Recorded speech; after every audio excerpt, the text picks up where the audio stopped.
This is Telling the Story, a podcast dedicated to exploring faith, spirituality, arts, and culture, hosted by Ninth Hour Theatre Company located in Ottawa, Canada.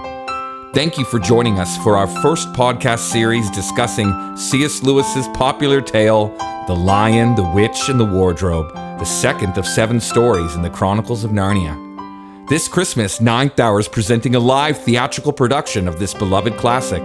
For more information, visit our website, ninthhour.ca. That's number 9th-hour.ca, or follow the links in the description.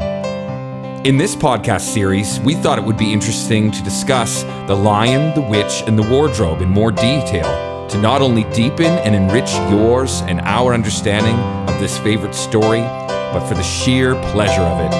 We also think you'll enjoy getting an insider's look at many of the artistic and production decisions that Ninth Hour Theatre Company makes in putting together this show. So, grab a drink and a favorite snack, maybe some Turkish Delight, and settle in for a stimulating ride into the wardrobe and the world of theater magic. Welcome to the first podcast of Telling the Story by Ninth Hour Theatre Company. This is the first of many discussions about The Lion, the Witch, and the Wardrobe by C.S. Lewis. I'm Charlie, your host, and I'd like to introduce who's with me today. I'm happy to have them here. First, I have George Dutch. He's the Associate Artistic Director of Ninth Hour Theatre Company. He studied acting at Simon Fraser University in Vancouver with internationally renowned theatre director Gunduz Kalik during the 70s. He then joined his ensemble in Northern Australia for 5 years, where he taught a performance class and a university theatre program during the 80s. George was director of the drama ministry at Dominion Chalmers United Church in the 2000s. He has contributed to Ninth Hour's mandate since its inception over the years in various positions: dramaturge, assistant director, and performer. He's best known for playing Freud in, that's Sigmund Freud, in Freud's Last Session, in the Canadian premiere of this brilliant play between Sigmund Freud and C.S. Lewis. And George played Sigmund Freud. I'm also joined today with Erica O'Reilly. She's an artistic associate for Ninth Hour Theatre Company. She, as well as George, are both on the directing team for this year's production of The Lion, the Witch, and the Wardrobe. Erica's lifelong love for the arts and collaboration in community has taken her all over the world, including Toronto, New York, and Northern Italy. Locally, she has worked with the Ottawa Storytellers, Orpheus Musical Theatre Society, and the Ottawa Grassroots Festival. Erica was in Ninth Hour Theatre Company's 2022 cast of the original work, Beauty Will Save the World, and she was a facilitator for Ninth Hour's Coming Out of Crisis physical ensemble workshop in 2023. Erica is incredibly passionate about the magic of storytelling and the healing power of the human spirit. When she is not in rehearsals or sharing within the Ottawa arts scene, Erica also works as a woman's spiritual plus embodiment counselor and sacred storyteller. In 2023, she launched Into the Circle Theatre, which is passionately rooted in offering sacred theatrical gatherings that weave hallowed tales of women remembering and reclaiming their embodied wisdom and sovereign power. And last but not least, my final guest today is Ian McMullen. Ian is in the cast of this year's production of The Lion, the Witch, and the Wardrobe. Ian was also in the cast in 2018. Fun fact. Ian studied theater at Mount Allison University in New Brunswick. He still calls the East Coast home, but has been living in Ottawa for 7 years. He's worked with many companies in Ottawa as both an actor and director. Notable acting credits include Rodrigo in Othello and the Spartan Herald in Lysteriata, both at the Gladstone Theatre. Lindsay Buckingham and Stevie Nicks is My Girlfriend at the 2022 Ottawa Fringe, and Peter Pevensey in Ninth Hour's production of The Lion, the Witch, and the Wardrobe in 2018. He was also assistant director for Ninth Hour's production Halo in 2020. Ian is the founder of Leaping Mammal Collective, a company that produced 2 shows at the Ottawa Fringe, Blanket Fort in 2018 and Ex-Demonators in 2019, both of which Ian directed. Ex-Demonators received a Rito Award special mention for ensemble physicality. So these are my guests. I'll just say a quick hi to George. Hi, George. Hi. Thanks for being here. Yeah, it's a pleasure. Ian, hi. Hello. Those were fabulous introductions. Thank you very much. They sounded awesome. Thank you. I'm trying really hard to cover all the bases, make sure people know who they're talking with today and who they're listening with today. Erica, hi. Hi, Charlie. Mila Buijas, 1,000 thanks for that beautiful introduction. I really appreciate it. You're welcome. You're welcome. My pleasure. So we're here today on the first podcast of Telling the Story, and we want to dig into The Lion, the Witch, and the Wardrobe. In today's conversation, in today's episode, we want to first talk to you about the author of The Lion, the Witch, and the Wardrobe, C.S. Lewis. And we also want to then dig into what exactly is the play about? What are some of the general themes and some of the interesting things that we can dig up? I should note that we're all coming from different places here, different backgrounds, different faith identities, and different exposures to the story. I know George and myself are very big C.S. Lewis fans and have been familiar with The Lion, the Witch, and the Wardrobe for a long time. I myself only became familiar with The Lion, the Witch, and the Wardrobe in a more intimate way as an adult. I didn't really grow up reading the books at all. And I know Ian here grew up reading the books and is very familiar with the story. Isn't that right, Ian? That's right. Yeah, it was probably the first thing that my dad read to my brother and I was this whole series of books. Wow. The whole series. And as Ian said, there are 7 books in the Chronicles of Narnia series, Lion, the Witch, and the Wardrobe being the first written, but actually the second in the sequence of the stories themselves. George, what's your background or familiarity with the story? Well, I read the book to our kids, which they still remember and talk about. Not me, just to be clear. That's right. And as you know, in 2018, I played Mr. Beaver in the play. That's right. And in 2014, we did Narnia the musical. So and we had a whole season in 2014 of C.S. Lewis work. So I've been researching his work and The Lion and the Witch and the Wardrobe basically for the last 10 years.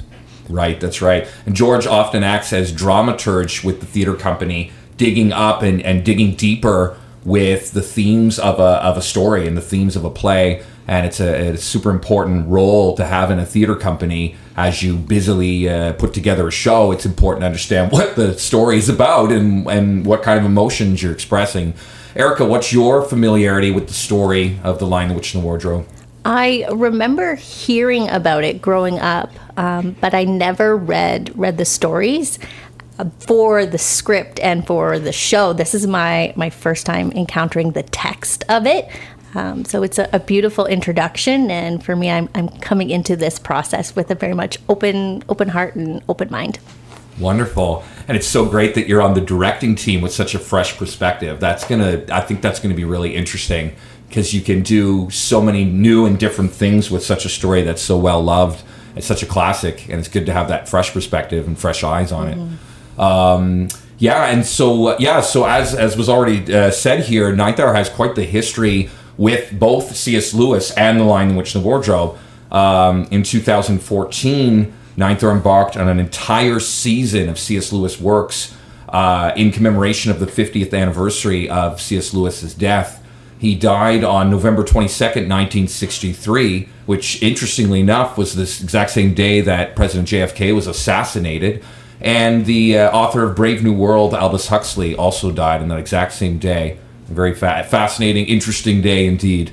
And so in 2014, Ninth Hour did The Magician's Nephew, which is the first story in that series. The prequel to The Lion, the Witch, and the Wardrobe. That's right. And we also did Narnia, the musical, as George alluded to.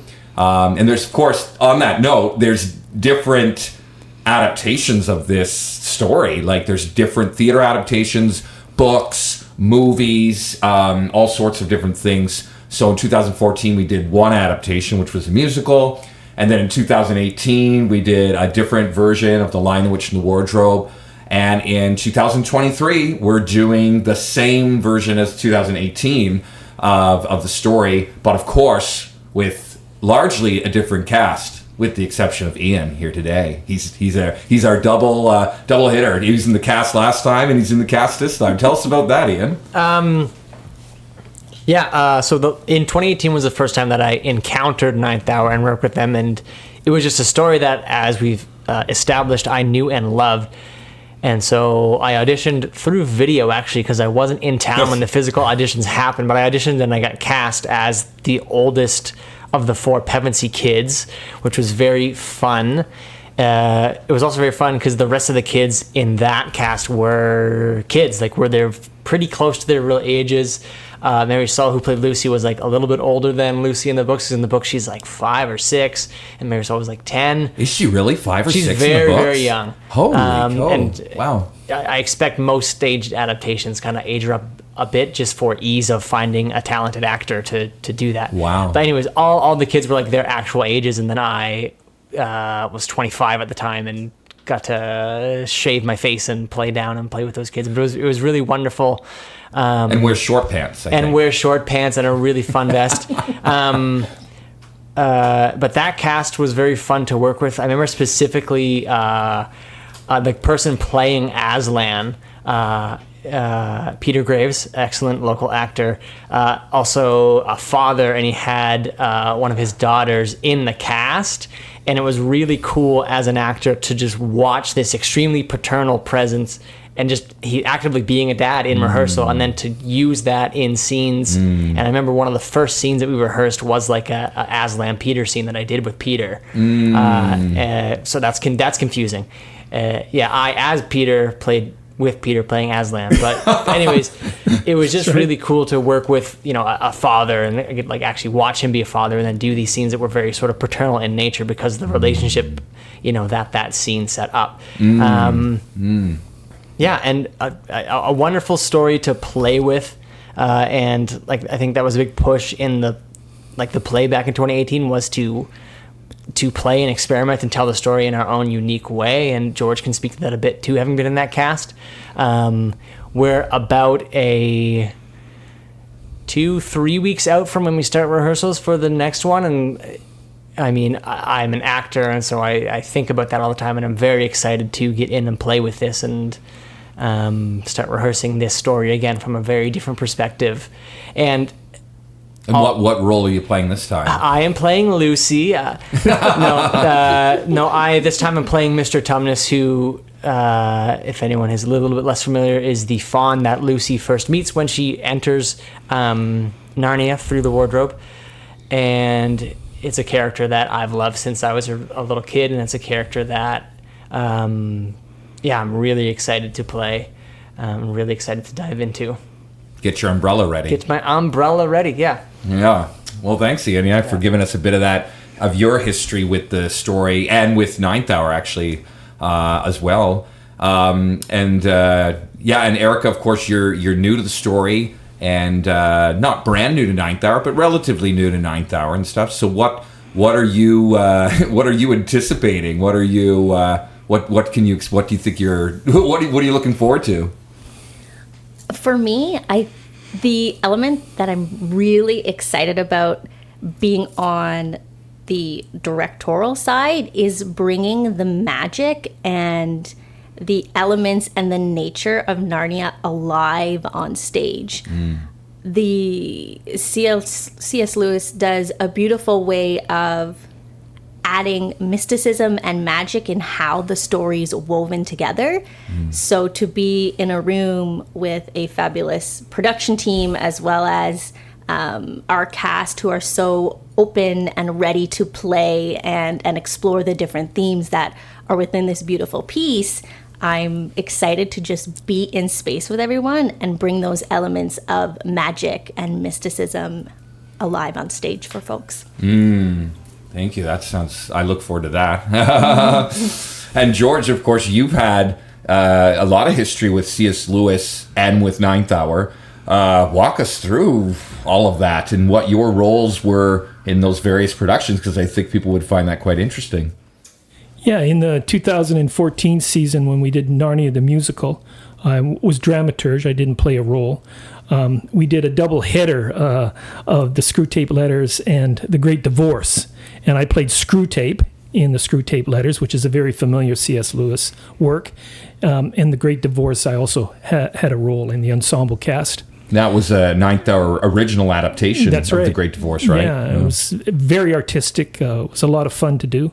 And we had very good audiences for those shows for the whole season. Actually, it was really a stellar season for us. And C.S. Lewis is a fascinating author to work with. And very imaginative. I like fantasy. Yeah, and 2018 was fun. Again, I got to engage his work as an actor in the type of show that I hadn't really played in before, a real fantasy type show, which is The Lion, the Witch, and the Wardrobe is in that genre.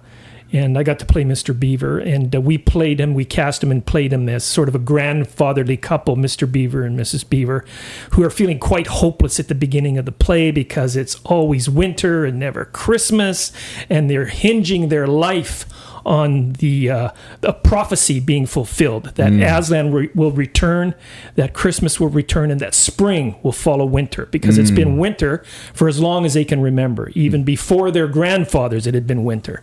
So they're getting pretty fed up with this Narnia world. Canadians don't know anything about being fed up with winter, I don't believe, Yeah. But it's like living on the North Pole, right? Yeah. Full time. That's what it was like for the Beavers. And so they are waiting for this return of Aslan, the great lion, with great anticipation. And when the children arrive, of course, they're just overjoyed because their hope is about to be fulfilled. And they do everything they can to facilitate that, to help the children navigate their way through Narnia and to avoid the wicked witch, right? The White Witch, who is bent on not allowing the prophecy to be fulfilled. So it was a lot of fun to play that role, to come alongside the four Pevensey children and to help them navigate their way through Narnia, to welcome the return of Aslan and to fight the White Witch. Yeah. And to be victorious in the end. And you really animated that beloved character, Mr. Beaver. You brought such energy. It was so good to watch. I noticed it was very funny and yet endearing, Yeah, it was both. So I'm hoping that experience will really will nurture my ability to direct some of the scenes and to share what I know about the play as a dramaturge and infuse people with the same kind of joy that I got out of playing Mr. Beaver 5 years ago. Right. And this would be the third time you were dramaturge for this story. That's right, yeah. Yeah, that's no small accomplishment. That reminds me, moving into maybe our next sort of topic of discussion, today is talking about C.S. Lewis himself and who he was and why he wrote such a thing, or why we think he wrote such a thing. What do we know of him?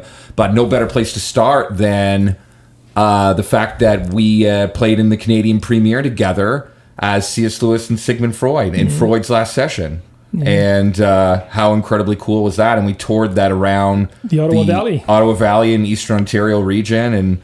And boy, did I ever learn a lot about his life and his faith and his arguments, and how cool it was to see two men who probably never met, but in this fictional setting set during World War II on the dawn of the invasion of Poland, and they're having this joust of the everything from top to finish, right? Like from belief in God to the nature of beauty and music and to the nature of evil and morality. And so what did you take away from that play, playing Sigmund Freud, of course, but also what did you take away from that play about C.S. Lewis and his life and stuff?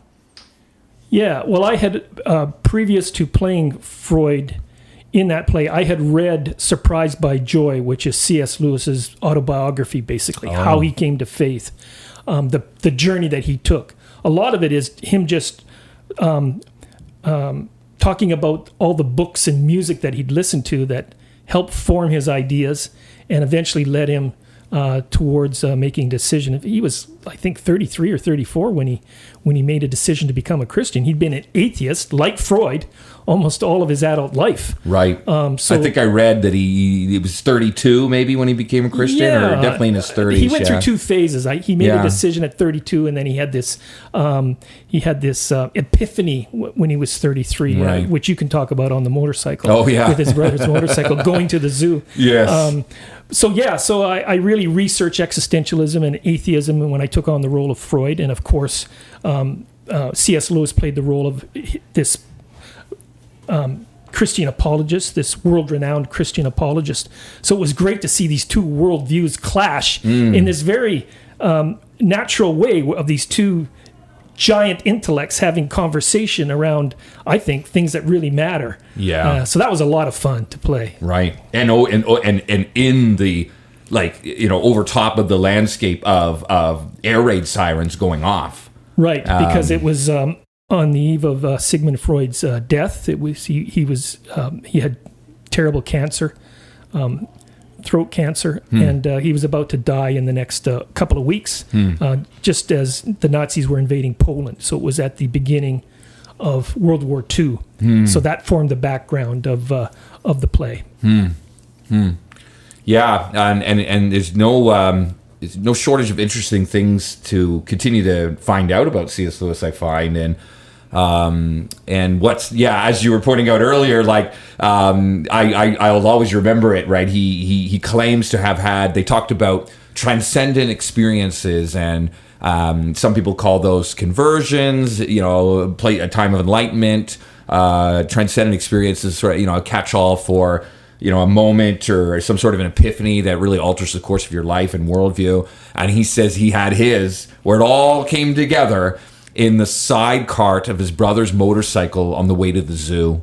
And he's in his 30s, bear in mind. So just put that picture in your head of C.S. Lewis, who became an Oxford and Cambridge professor of he was at the time. Literature. He was at the time. Okay. Yeah. And I think it's important to mention he was part of a group, an intellectual group called the Inklings. That's right. Which included J.R. Tolkien, who was a Catholic. Right. And he was very instrumental in convincing or persuading C.S. Lewis to examine Christianity. And for anyone who's not as nerdy as me, Gerald Tolkien, of course, is the author of The Lord of the Rings and The Hobbit and all those stories. Yeah. Let me just insert a few quick facts about C.S. Lewis. Sure. His name is Clive Staples Lewis. That's right. He was born in 1898 in Belfast, in Northern Ireland. Woot woot, Erica. Yeah. Woot woot.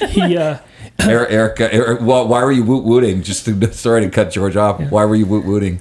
Well, being Irish myself as well, but I find as I'm on my own journey in reconnecting and remembering my connection to Ireland and my ancestry, when I learned that about C.S. Lewis, a part of me was super excited to feel that resonance and connection to him as a storyteller. Oh, neat. Very neat. Very neat. You were saying, George. Yeah. So he lost his mother at age, he was 9 years old when she died of cancer. And his father, he had a brother. There was two boys in the family. And his father had a tough time raising those boys, so he shipped them off to boarding school. So he had that sort of classic English boarding school upraising. Before he was 20 years old, him and his brother went off to World War I and fought in the trenches, and were both wounded, quite severely, actually. And obviously that marked C.S. Lewis. Must have been a teenager at the time, I guess. About 18 or 19, I think, when he was actually wounded. If we go by the chronology of him being born in 1898. Right. And the First World War was 1914 to 1918. Right. And so at this time, he was just a normal, 20-year-old man that didn't believe in God and was doing all the things you'd expect a young adult in his 20s would be doing if he didn't follow a Christian lifestyle. But he got a really good education, became an Oxford Don, and specialized in the classics, in literature, in the classics. So he knew all the canon of Western literature, and he also, as a young man, had an obsession with myths and legends, especially Norse myths and legends, which of course shows up in the White Witch and in the Lion, the Witch, and the Wardrobe. Would that be like the Nutcracker too?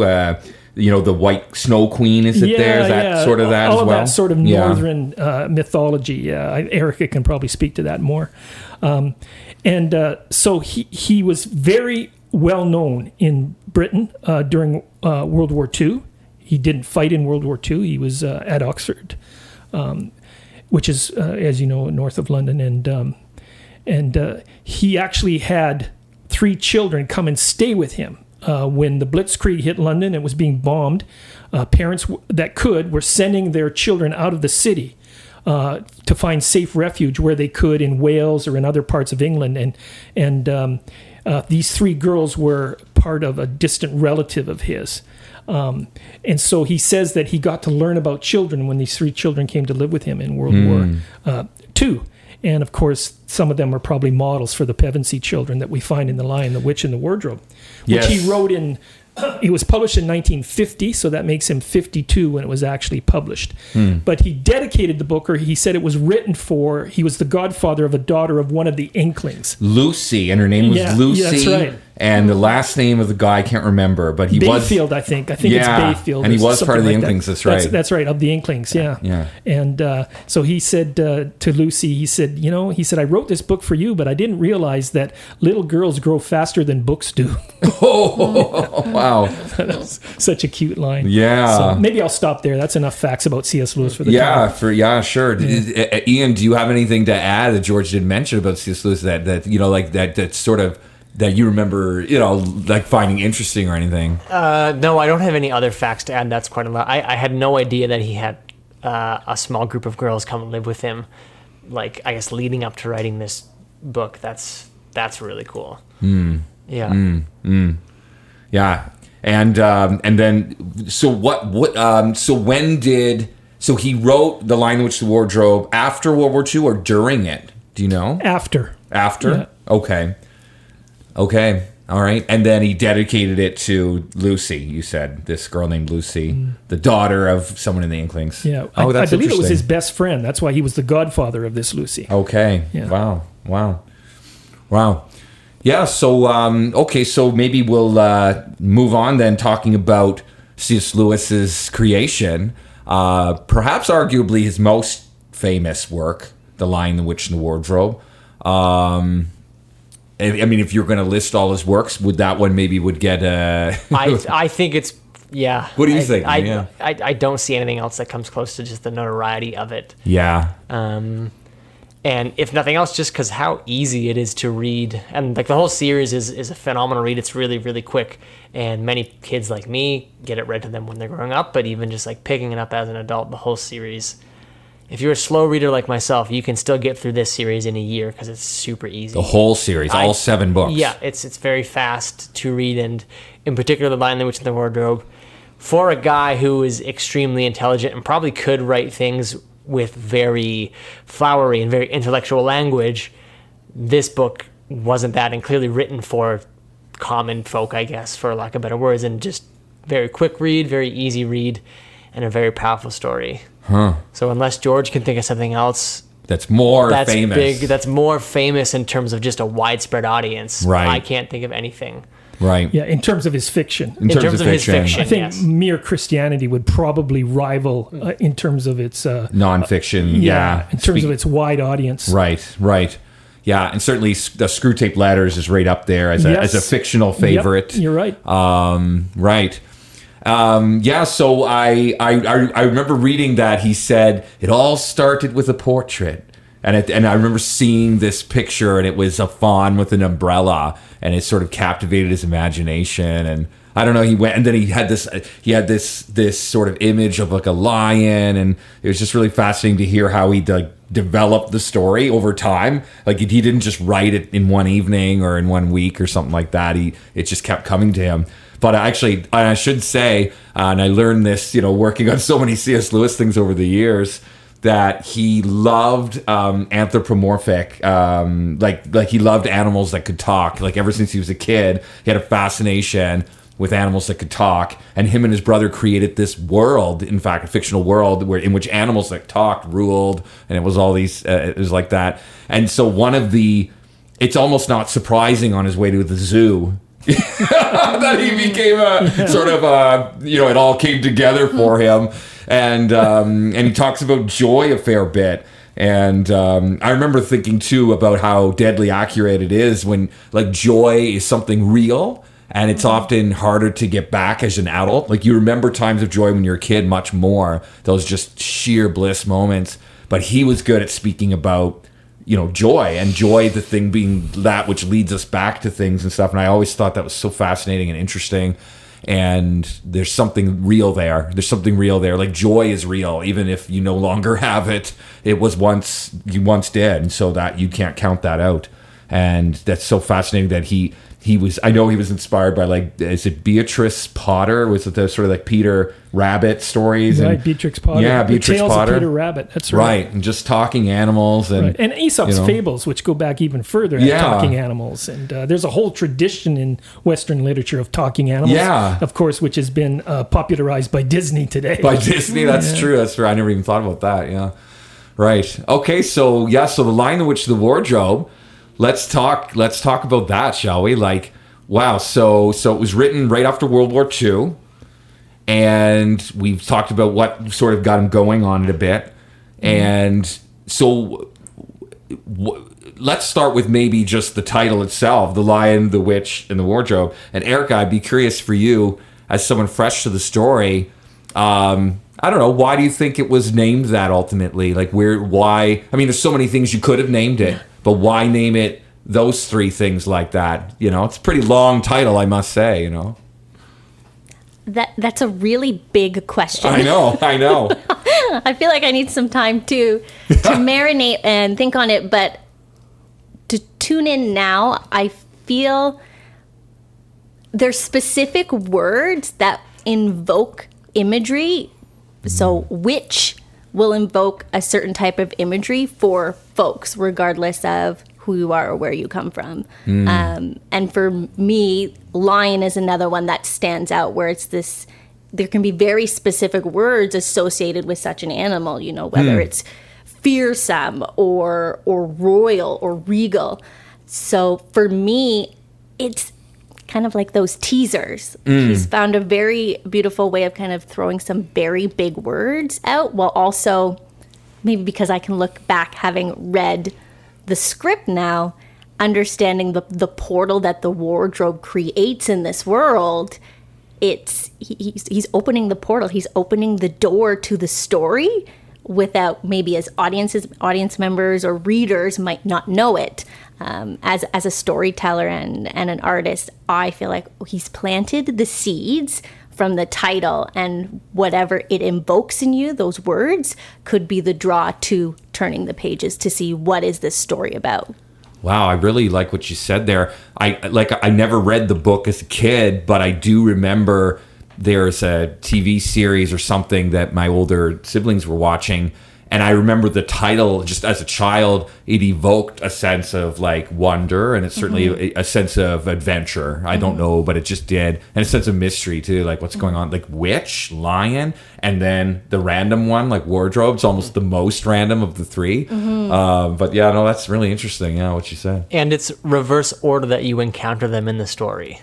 Oh, I didn't even realize that. That's such a good point. The lion's the last to come into play. Which I think creates a little bit more intrigue, too. Right. We're waiting for the lion. We're waiting for the lion, exactly. Right, and they don't even, like, the title's not even saying his name, Aslan. It's like, the story could have been called Aslan's on the Move or anything. It could have been anything, but it's like the lion. Like, it's almost like, is it archetypal, I wonder?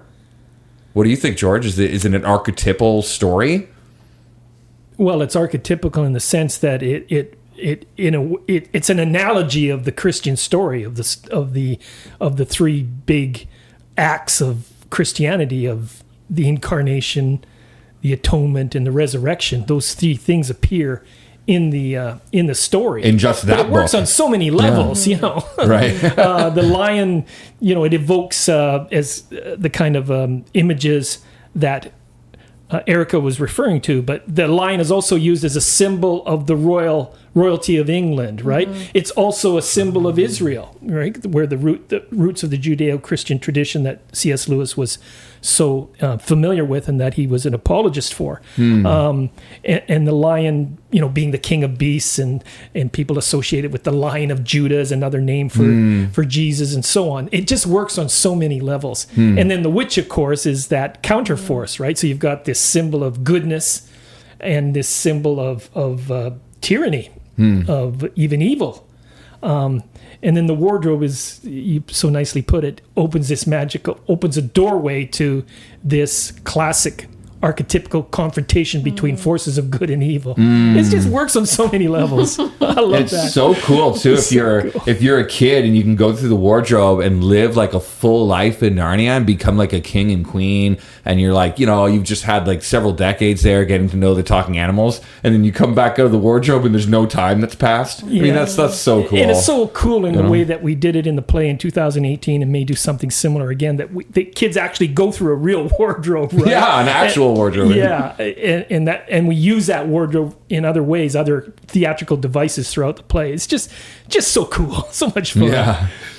Yeah, certainly kids love it too. Although adults, I think, do too, right? And a lot of people think it's such a kid's story, but it's not a kid's story. And Ian said it earlier, that it's sort of like for common folk, and I know Ian meant that in the sense that for everybody, like it's not just for high readers of intellectual stuff, Yeah, absolutely. Quick note, I don't think without this book as a kid I would have known what a wardrobe was. So true. And I think that's also probably true of a lot of people who, either will pick up the book or come see the play, especially younger kids. They just won't know. I didn't have a wardrobe in my house growing up. I think many people grow up without wardrobes. Right. How many kids who don't know what one is, and our show introduces it to them, how many kids would be like, can I have a wardrobe? Can I have a wardrobe? Because I want to do magic things too. That's oh my gosh, right? Yeah, no, that's so true. So we talked. Interesting. We talked a bit of that. And you brought up... We should talk about the plot, probably. Yeah, that's what I was going to... Yeah, of course. I guess to tie back to something that, Charlie, you were mentioning earlier on, how this is a story about joy and about the realness of joy and the power of joy, but also that it's about joy overcoming real evil in a time of war. Because the kids are in the mansion, they're in the country because of the war that C.S. Lewis, lived through and experienced, and then they go into this magical fantasy world, and even in that they encounter war again, and they go through war in Narnia as well, and they triumph, and joy triumphs, but just the power of joy again within even the worst of times. That's beautiful. Yeah. That's beautiful. They can't escape war, but would you say then? But in Narnia, they can do something about it, whereas they're more helpless in the World War II London era. They're sent away. But in Narnia, suddenly, they're the fulfillment of this long-awaited prophecy. And in Narnia, they are crowned kings and queens at the end. I mean, they're not helpless. They're not just children waiting for the war to be over. They are the key to ending it, which is kind of interesting. Yeah, they got real agency in the story. Real agency. Yeah, and I love what you said about joy. And Ian, I know you were telling me earlier too about one of your favorite scenes in it is all about joy. Do you want to tell me more about that? Yeah, it's a scene from the book. Spoilers ahead for the probably next 4 or 5 minutes. So in the book, and George alluded to earlier, that there is death and resurrection of Aslan, like you have in the Christian story of Jesus Christ. So Aslan is sacrificed and dies, but then is resurrected, and the first two people to see him after he's resurrected are Lucy and Susan, the two female Pevensey children. And there's a scene immediately after that happens where they just run into a field of flowers with Aslan and just play and frolic like he's a big cat, and it's just this joyful moment and this moment of resurrection. And wow. It's just a sort of a quick scene all about experiencing joy, and I love that portrayal of a deity. I am a Christian myself, so I believe in God, and I love that image of God as a God who will play with you and frolic with you and run around in the field with you, and a God that values joy and values happy moments like that, even in times of there's important things to do, but this is also important for us to do this together and to just play together. Right. Right. Like prioritize. Prioritize some play, which I think we did in our 2018 production, and hopefully we do I'm sitting here with some directors in the room, and but yeah, that image, of a deity, and that scene where they prioritize play and the importance of joy in that scene, and it sort of encapsulates a lot of, I think, what this story is about. And we've also kind of said it, joy in the heart of war and joy in the heart of evil times is a very central part of this story. Yeah. And what did you get out of it, Erica, yourself? What were some central themes that jumped out at you from a new perspective? I found joy and mysticism and magic really leapt out from the script. And kind of circling back to what we were talking about earlier with like C.S. Lewis and his history, learning that he was from Northern Ireland, from Belfast, the Ulster region of Northern Ireland. And in reading some articles and how he refers to certain mountain landscapes in Northern Ireland and feeling the spirit of the land and almost being able to imagine a giant emerging from the stones, or him talking about like walking in a forest of snow and almost being able to imagine like magical dwarves running through the forest and seeing their footprints.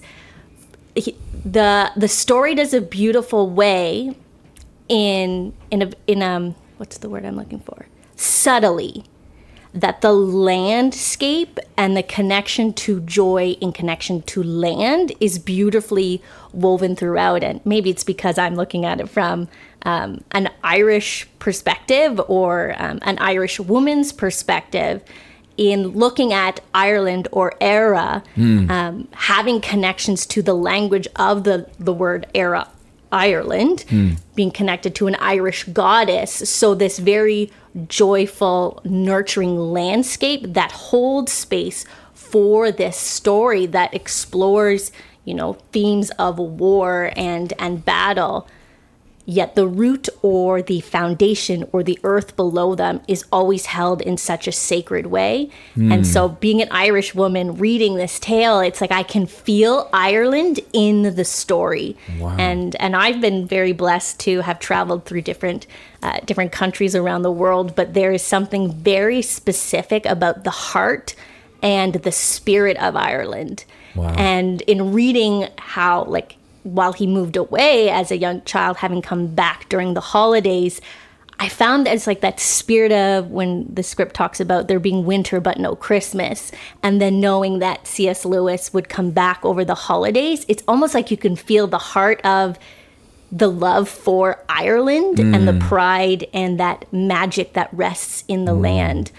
So joy and sacredness for me is very much the foundation or the roots of where this story emerges from. And there certainly is a lot of sacredness. They speak of the deep magic that created Narnia, that sustains it, that there seems to be this sort of law of nature that comes into that deep magic. In other stories, they venture quite far in the land of Narnia, maybe not so much in the Lion, the Witch, and the Wardrobe, and they're like further up and further in, and there's mountains and oceans, and it just goes on and on. Although, and also in other stories, we find out that there's a spirit of the water or the river. Correct me if I'm wrong. Someone who knows more than me. And then, of course, the trees. They come alive and talk, and so that it's not just talking animals, which is quite interesting. It's talking trees and talking water. And actually, I think Aslan, once again, correct me if I'm wrong, he is the son of the Emperor of the Sun or something. There's like some title, something connected to the sun itself. No? Am I wrong on that? Yes, he's the Emperor. Isn't it of the seas? Of the seas? Yes, I think so. I know. It's only mentioned once, I think. Right. And this landscape playing a feature role, I think you get that more in the movie, right? In the 2005 movie Narnia, where you see this incredible landscape. It's almost one of the characters in the movie, which I'm not very familiar with. It's been a long time ago since I saw it. Yeah, building off of sort of that theme of nature and of the land.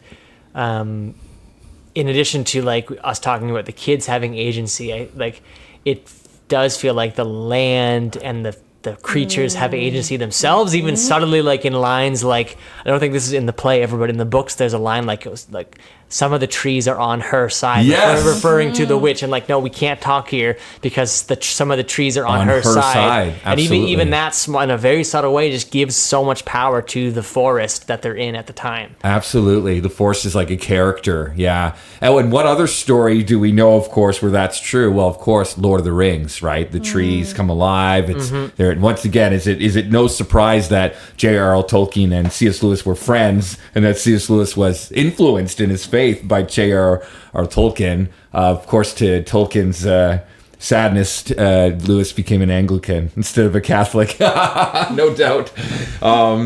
It's the magic is so woven through the entire story. And with our production in 2018, and of course we used music to convey magic being expressed, and it was quite interesting to do because, well, of course, in The Magician's Nephew, Aslan sings Narnia into being. It's music that seems to create things, and for people who love music, the idea that music, which is a created thing, but that music itself can create things, is quite awesome.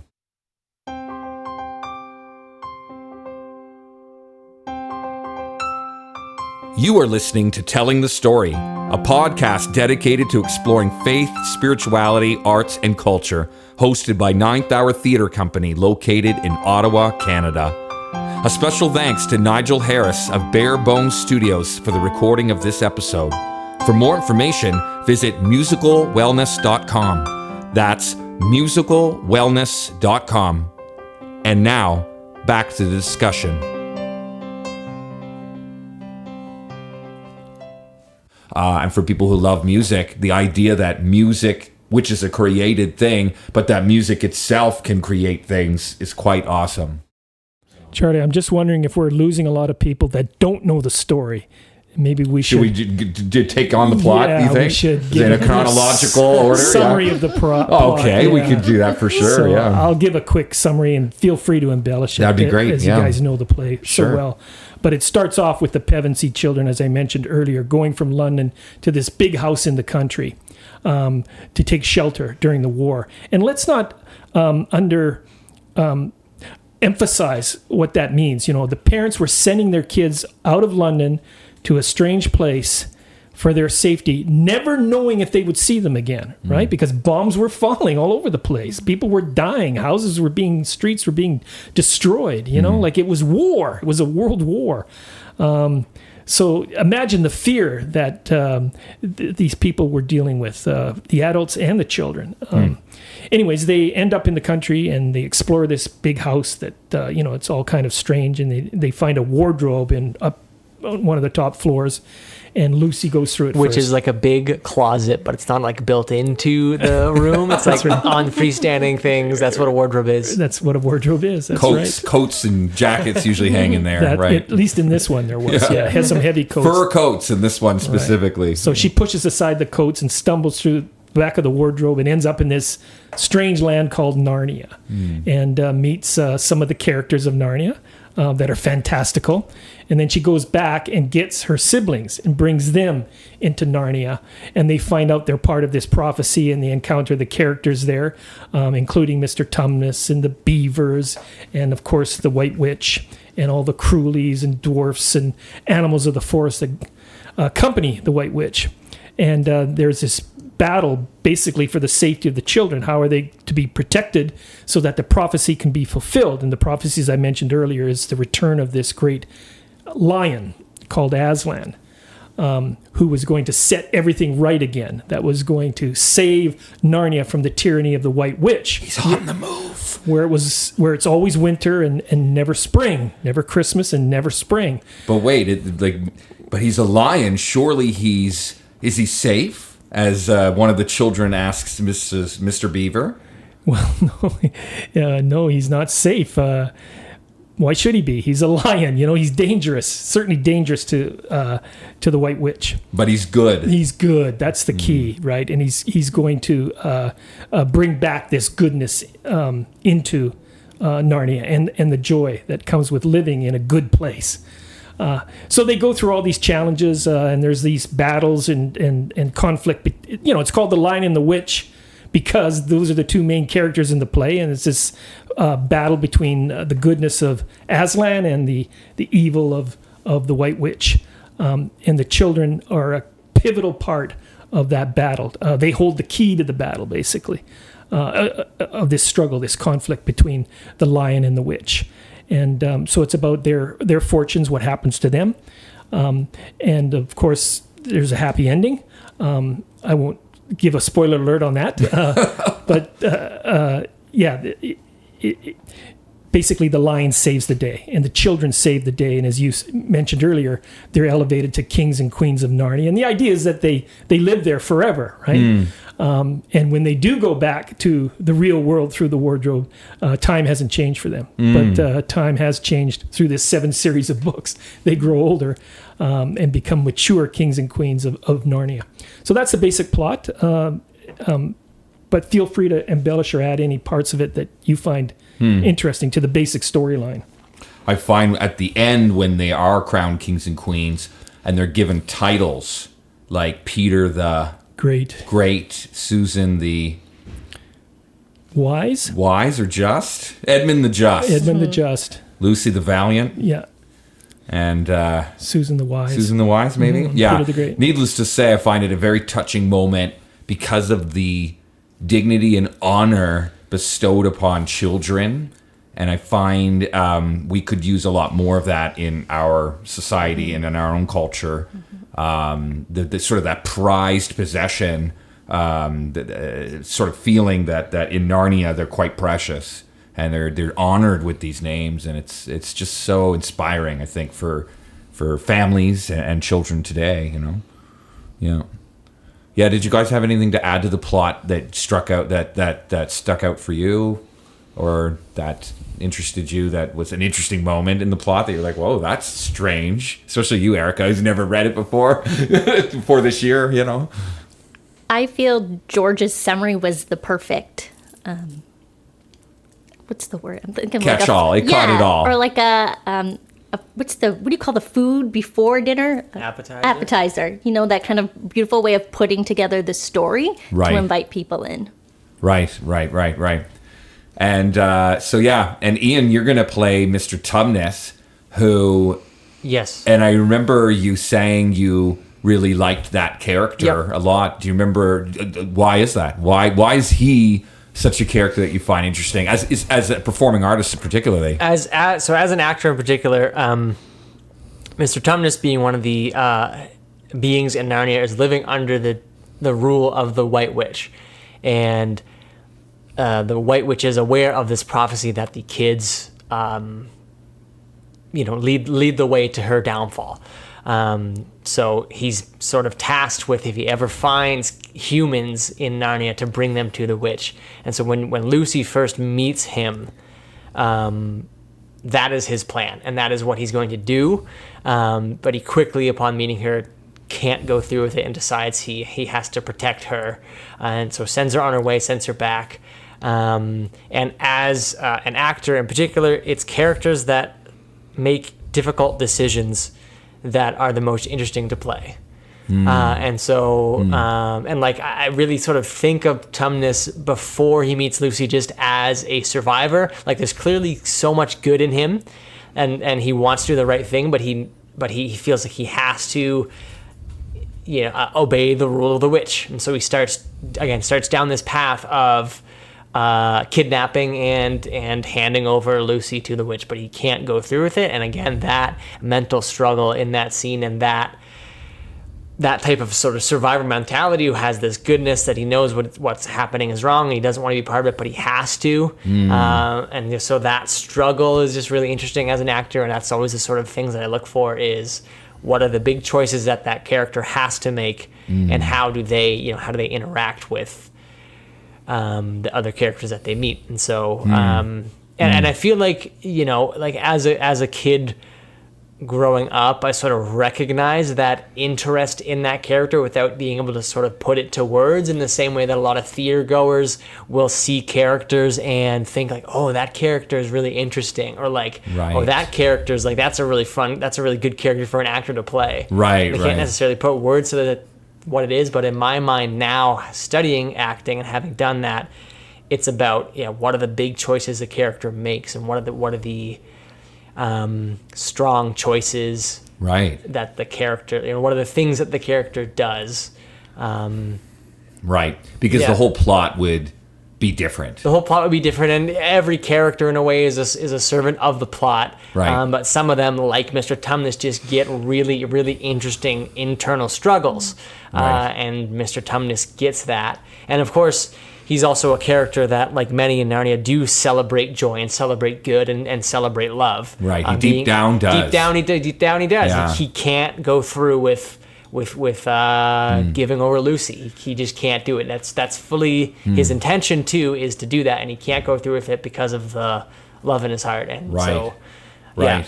yeah. Jeez, yeah. And as you were sharing that, it just made me think. I mean, the story was written right after World War II, right? And it's sort of like, do you bring over Lucy to the White Witch or not? Yes. Do you report? Yeah.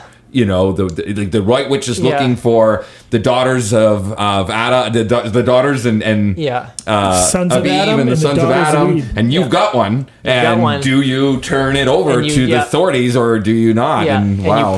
you choose to put yourself at big risk by not doing that. Yeah.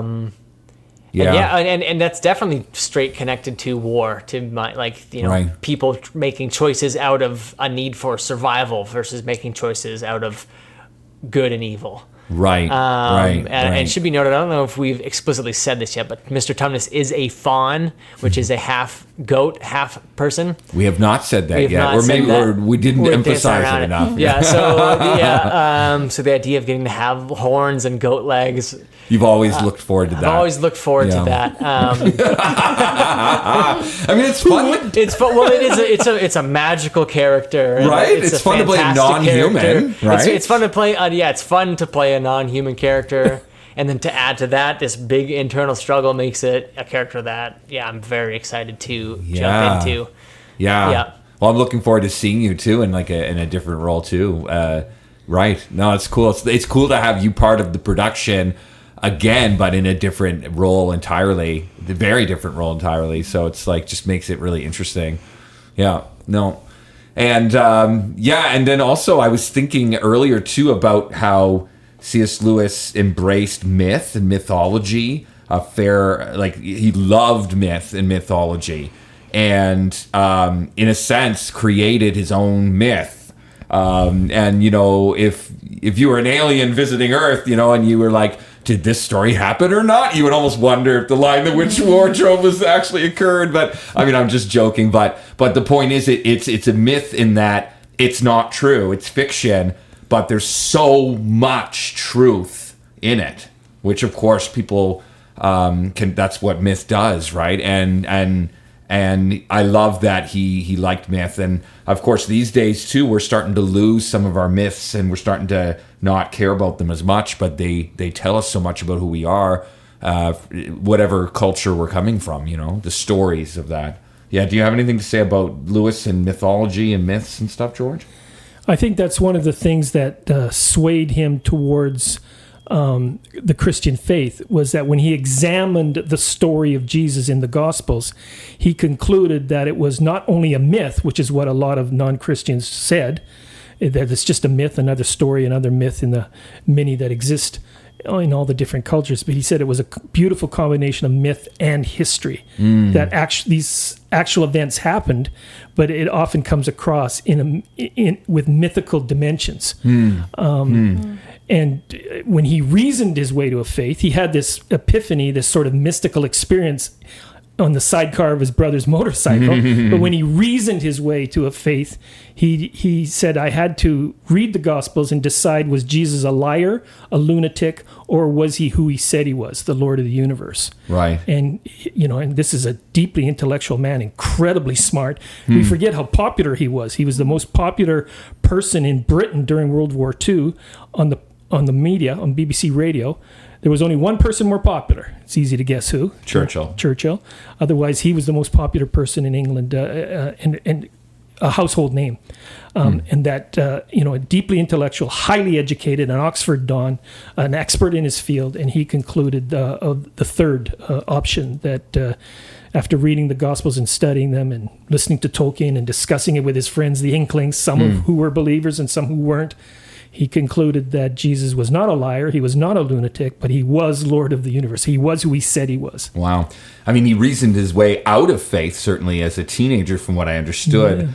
Yeah. And then I was reading, too, that one of his Inkling friends challenged him that you believe in all these other myths where the god in that myth sacrifices itself for its creation, and you love it, but you don't like it in the Christian story. And he was like, "Oh, you got me." I can only picture that conversation taking place. What a conversation! Wow. Do you have anything to add about myth and mythology, Erica?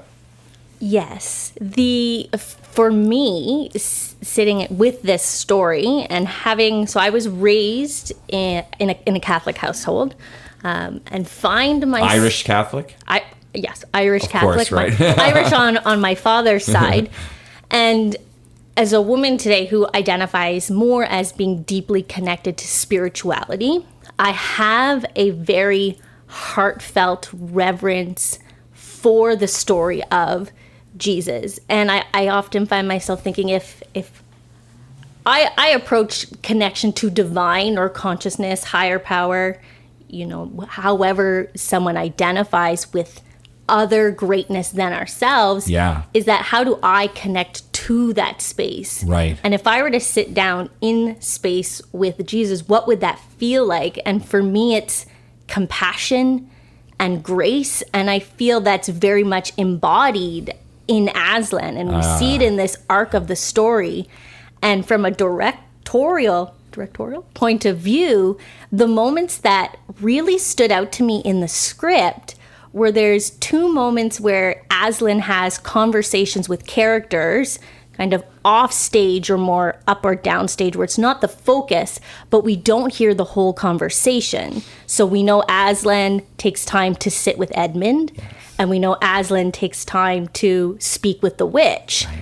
And sitting there going, okay, if I connect to the spirit of Aslan, to me, while he is this regal, fierce lion, it's the compassion and the love that he emanates more for me as an audience member.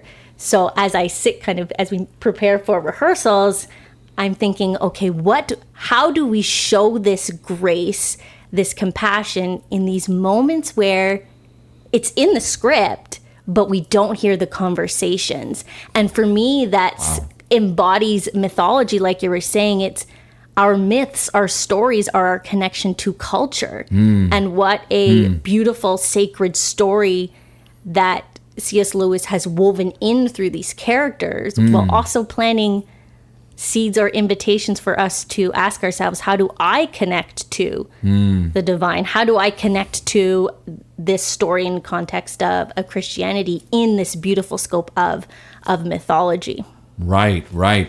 And I love what you said. And Aslan, he, even from the beginning of the play, you don't even know who he is yet. And it's like, Aslan's on the move. And you get the sense of that's awesome. That's a good thing. I'm full of hope suddenly. And the kids all have their own reactions. Three of the kids, of course, are like, it makes me feel, wonderful. I look forward to it like a warm summer day. And then Edmund, who is, contemplating betraying his siblings to the witch, he's like, it makes me feel horrible. Give me some Turkish Delight. Yeah, he doesn't like the idea of Aslan. He's never even met Aslan at this point in the story, but he knows he doesn't want to, and he's not looking forward to it. But it's interesting, how could he even know what's going on here? But and then these moments where you're right, we don't really know what's said between Aslan and Edmund or Aslan and the witch in those moments, and that that mystery almost like creates more myth. Like it's like because what could have been the said beavers there? and the other Narnia. What's he saying? What's going on? What's happening? Like we want to know what he said. Like now, I mean, Ian, you know that you're the book expert here on that. Like, is that in the books as well, or is that just in this play? No, that's in the books as well. That he takes them aside, and we're not gifted to hear those two moments. We're just not. We're just not. The audience is just not. And are those the only two moments, would you say? I believe so. I can't recall any others. To me, they seem very different. Like Aslan taking, and this is speculation, but Aslan taking the witch aside and having that conversation. Well, there's two things practically to keep because later on in the story we have to learn about the resurrection prophecy, and like they don't want to spoil any of that to by giving us that conversation. But the witch also doesn't know about it, so Aslan's sort of like, whatever he says in that, it can't spoil later moments for us. But two, it just seems like a very practical thing for like a leader to do. As in, like, nobody needs to know this conversation. This is between the witch and I. So we're gonna go over there, and nobody else needs to know this. I like that's really interesting take. And then I guess the Edmund one's also practical in the different sense of that. I sort of imagine that as a forgiveness scene, and it's Edmund maybe asking for forgiveness, or maybe not, and maybe just Aslan showing Edmund love. But again, nobody needs to be there for that to happen. This Edmund's a character that probably feels very small at this moment because he knows he's done wrong. It's intimate. It adds intimacy, and it takes away, and no one else is around to pressure this. This is just Edmund and Aslan. So like, I don't know. I think that's very important because really it's his soul that's at stake. It's his soul that's at stake. And that's really between you and the individual and God, between you and Aslan. So it's sacred. It's a very sacred thing. And I started this saying that I think those two moments are different because the first one's very practical in a leadership sense, but I think the second one is also very practical in a leadership sense, as in nobody else. Interesting. And it is a little bit more intriguing that we as an audience don't get to hear that interaction with Edmund. But I don't know. It's kind of cool, like to give that to give those characters so much intimacy in that moment that the audience never gets to hear it is also kind of cool. So cool, and it like works in that scenario. It's so cool, yeah. And like with the witch too, like it always gave me the impression that like we're hearing all about the deep magic. The deep magic demands that there be a sacrifice, and that's why she wants to kill Edmund. And they like go off over there. Yeah, go ahead. Sorry, I just had a little epiphany here, which is so. Again, being a little bit meta, and I think Lewis, as a master storycrafter, probably did this.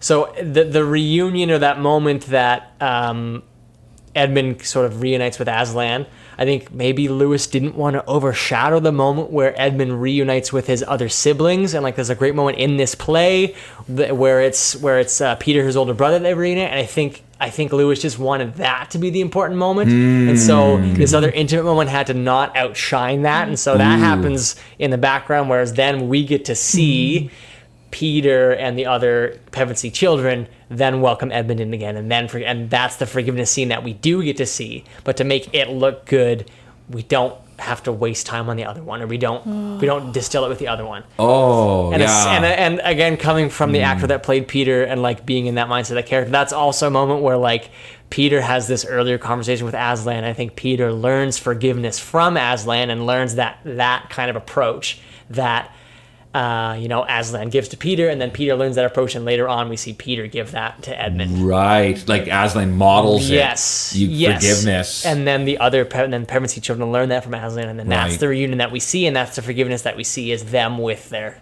brother Edmund. Suddenly they seem so much older in Act 2. Definitely, they seem so much more mature. And you're right, I love that because the interpersonal, the sort of like the horizontal relationships. Like, if it's all fine and dandy, right? Aslan forgives you over there, and then you just, you're over there, and everyone's mad at each other still. It's like there's no magic there, It's, that's really interesting. And the only thing I was going to say about the White Witch one is that, like, the deep magic, and they go over there and they come to an agreement, and it's almost good that we don't hear it because, like, what would they even say? It's so deep, it's so magical, it's so mysterious, like. I don't even know what they could possibly have talked Boy, about. you're really whetting their appetite now. Yeah. The audience is licking their chops. Yes, indeed. Well, this has been great. This has been great, guys. And I look forward to future conversations about Lion, the Witch, and the Wardrobe as we continue our multi-part series and digging deeper into some of the themes and some of the sub-themes and pertaining to some of the parts of the story. So thank you, Erica O'Reilly, for being with us here today. Thank you so much for having me. Thank you, Ian McMullen, for joining us. It was a pleasure. And George Dutch, thanks for sharing the hosting with me. Sure, you're welcome.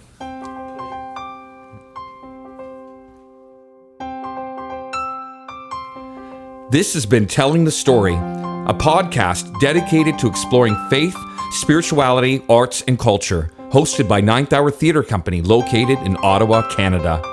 Thank you for joining us for our first podcast series discussing The Lion, the Witch, and the Wardrobe by C.S. Lewis.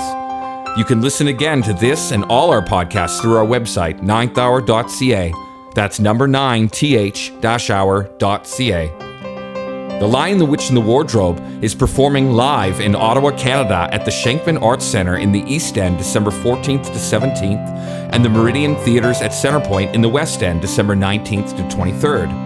For tickets and showtimes, visit our website, follow the links in the description, or go directly to the theater's website or box office. Most shows sell out, so book your tickets in advance. If you've enjoyed our podcast and want to participate in similar discussions, please join us live in December for some pre-show discussions before some of the shows.